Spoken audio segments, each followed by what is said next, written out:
Driving അറിയാവുന്ന വിശ്വസ്തനായ കാവൽക്കാരന് ആവശ്യമുണ്ട്. മാസശമ്പളം 22,000 രൂപ. താമസവും ഭക്ഷണവും സൗജന്യം. ആ പത്രപരസ്യത്തിലെ നമ്പറിലേക്ക് വിളിച്ച് അക്ഷമനായി കാത്തിരിക്കുകയാണ്. ഹലോ, മറുതലം നീട്ടി ശബ്ദിച്ചു. ഹലോ, നമസ്കാരം. കാവലിന് ആളെ വേണമെന്ന് കണ്ടിട്ട് വിളിക്കുന്നതാണ്, ഞാൻ പറഞ്ഞു. തുടർന്ന് മറുതലയിലുണ്ടായിരുന്ന പ്രായമായ ശബ്ദം എക്സ്പീരിയൻസ് വല്ലതും ഉണ്ടോ എന്ന് എന്നോട് ചോദിച്ചു. പ്രസ്തുത ജോലിയിൽ പറയാൻ യാതൊന്നും ഇല്ലാതിരുന്ന ഞാൻ മിണ്ടാതിരിക്കുകയായിരുന്നു. എടോ, തനിക്ക് കാവലിൽ എക്സ്പീരിയൻസ് വല്ലതും ഉണ്ടോ എന്ന് അയാൾ വീണ്ടും ചോദിച്ചു. ഇല്ല, ഡ്രൈവിംഗ് അറിയാം. എന്തായാലും നാളെ ഇവിടം വരെ വരൂ. വിലാസം പറയാം, കുറിച്ചോളൂ. വിലാസം ഡയറിയിൽ എഴുതി ഫോൺ കട്ട് ചെയ്ത് അപ്പോഴേക്കും കുളിക്കാനുള്ള വെള്ളം ചൂടായിട്ടുണ്ടെന്ന് പറയാൻ ഭാര്യ വന്നിരുന്നു. ജോലി കിട്ടുമോ? സാധ്യതയില്ല. അവൾ പിന്നെയൊന്നും മിണ്ടിയില്ല. അടുക്കളയിൽ നിന്നും പൊള്ളുന്ന ചെമ്പ് തോർത്തിൽ പിടിച്ച് ഞാൻ കുളിമുറിയിലേക്ക് നടന്നു. ചൂടുവെള്ളത്തിൽ നേർപ്പിച്ച് ദേഹത്തേക്ക് ഒഴിച്ചപ്പോൾ വല്ലാതെ കുളിരുന്നത് പോലെ. എനിക്ക് 2 മക്കളാണ്. രണ്ടാൾക്കും എന്നും അസുഖമാണ്. മൂത്തവന് പനി വന്നു പോകുമ്പോഴേക്കും ഇളയവൾ ഛർദ്ദിക്കും. അത് കഴിയുമ്പോഴേക്കും മൂത്തവൻ വല്ല വയറ്റിളക്കമോ തൂറ്റലോ കൊണ്ടുവരും. കുടുംബത്തിൽ ഒരാൾക്ക് ചെറിയൊരു അസുഖം വന്നാൽ വീണുപോകുന്ന ഗ്രഹനാഥനാണ് ഞാൻ. ആ ഗ്രഹനാഥനാണെങ്കിൽ കഴിഞ്ഞ 2 മാസമായി യാതൊരു ജോലിയുമില്ല. വീട്ടുഭരണം കൃത്യമായി നടത്താൻ പറ്റാതെ ഭാര്യയും വിഷമിച്ചു. നിങ്ങൾ വല്ലതും കൊണ്ട് വന്നാലല്ലേ മനുഷ്യ ഇവിടെ അടുപ്പ് പുകയുന്ന അവസ്ഥയിലേക്ക് അവരെ കാര്യങ്ങളെത്തി. കാര്യം, ജോലി ചെയ്തിരുന്ന വീട്ടിലെ മുതലാളി ഒരു സുപ്രഭാതത്തിൽ ഞാൻ ഓടിച്ചും കൊണ്ടിരുന്ന സ്വിഫ്റ്റ് ഡിസയർ വിൽക്കുകയും പകരം മെർസിഡീസ് ബെൻസ് വാങ്ങുകയും ചെയ്തതാണ്. സ്വാഭാവികമെന്നോണം നരച്ച കുപ്പായമിട്ട് വളയം പിടിക്കുന്ന എന്നെ മാറ്റുകയും ടൈ കെട്ടിയ പുതിയ ഡ്രൈവറെ നിയമിക്കുകയും ചെയ്തു. അതിനുള്ള എല്ലാ അവകാശവും ആ ആഡംബരക്കാരൻ്റെ മുതലാളിക്ക് ഉണ്ടായിരുന്നത് കൊണ്ട് ഞാൻ നിലവിളിച്ചില്ല.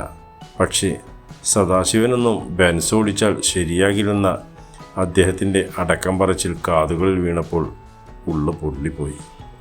കാരണം മറ്റൊന്നും കൊണ്ടായിരുന്നില്ല.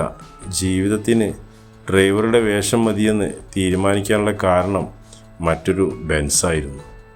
1993 പ്രൊഡക്ഷൻ തുടങ്ങിയ സി ക്ലാസ് മെർസിഡീസ് ബെൻസ്. അന്ന് 16 വയസ്സാകുന്നേയുള്ളൂ. കൂട്ടുകാരോടൊപ്പം സമീപപ്രദേശത്തുള്ള പരുന്തൻപാറ കയറുകയായിരുന്നു. അവിടുത്തെ മനോഹരമായ പ്രകൃതി ഭംഗിയും ആസ്വദിച്ച് തിരിച്ചു വരുമ്പോൾ പാർക്കിംഗ് ഏരിയയിൽ ഒരു കാർ കണ്ടു.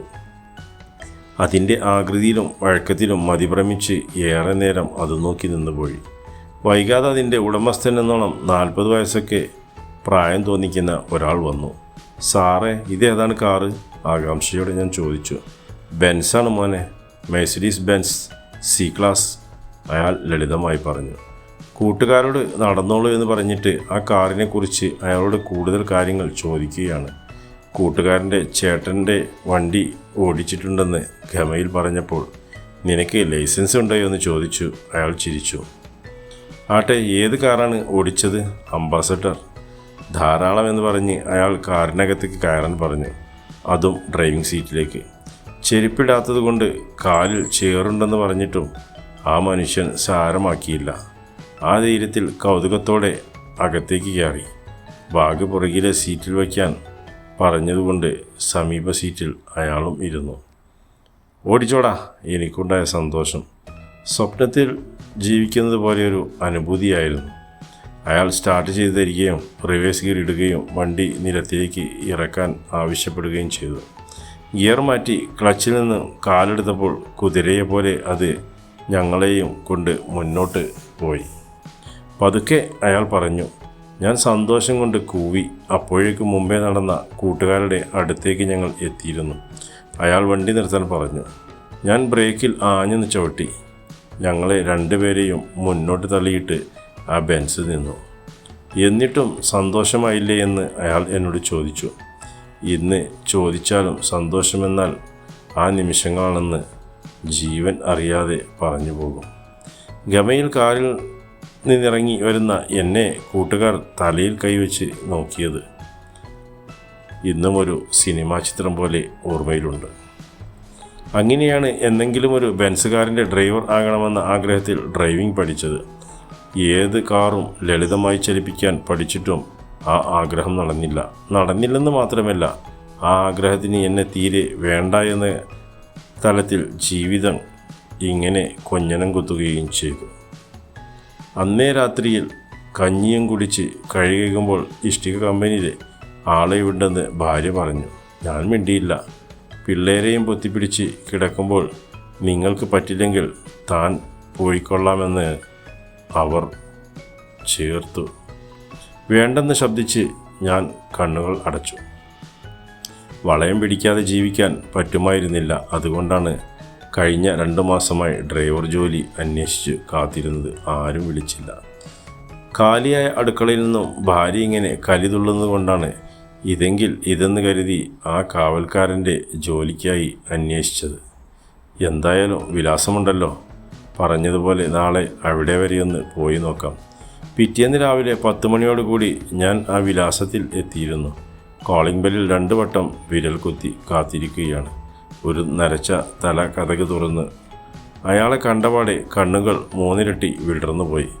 വന്ന കാര്യം ഇമവെട്ടാതെ പറഞ്ഞപ്പോൾ എന്നെ അധികമൊന്നും ശ്രദ്ധിക്കാതെ അകത്തേക്ക് വരാനും ഇരിക്കാനും അയാൾ പറഞ്ഞു. ഞാനൊരു കുട്ടിയെപ്പോലെ അനുസരിച്ചു. കാവൽ രാത്രിയിൽ മതി, പകൽ ചിലപ്പോൾ വണ്ടി ഓടിക്കേണ്ടിയും വരും. നിനക്ക് ലൈസൻസൊക്കെ ഉണ്ടോ? ഉണ്ട് സാറേ. അയാൾക്ക് എന്നെ തീരെ മനസ്സിലായിട്ടില്ല.